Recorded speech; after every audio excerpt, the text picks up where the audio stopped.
তখন পৃথিবীর উপরে কেঁপে ওঠে। একটাকে হাইপোসেন্টার বলে, আরেকটাকে ইপোসেন্টার বলে। হাইপোসেন্টার মানে পৃথিবীর ভেতরের অংশটাকে বলে হাইপোসেন্টার, আর ভূপৃষ্ঠের এটাকে বলে ইপোসেন্টার। ওই হাইপোসেন্টারে যদি কোনো ঝড় হয়, উপরে এই প্রকম্পিত হয়। এটাকে আমরা ভূকম্পন বা ভূমিকম্প হিসেবে দেখি পৃথিবীতে। তো এই পৃথিবীতে অনেক বড় বড় ভূমিকম্প আমরা দেখেছি। জাপানে আমার গত বছর একটা সফর ছিল জাপানে।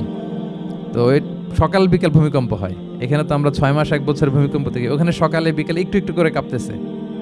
এর কারণ হচ্ছে ওইটা এমন একটা এলাকায় পড়েছে, প্যাসিফিক ফায়ার রিংস বলে, একটা প্লেটের উপর 7টা ট্যাকটনিক প্লেটের উপর আল্লাহ তাআলা পৃথিবীকে সেট করেছেন। ওই ট্যাকটনিক প্লেটগুলো যদি একটার সাথে একটা ঘর্ষণ হয়, অনেক এনার্জি রিডিউস করে।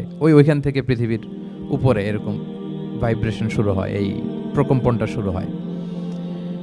তো জাপানের বিভিন্ন সময় আমরা বড় বড় ভূমিকম্পের কথা শুনেছি। ওদের কান্টো সিটি আছে একটা, অনেক বড় ভূমিকম্প হয়েছিল 1920 সালে, লাখখানেক লোক মারা গিয়েছে।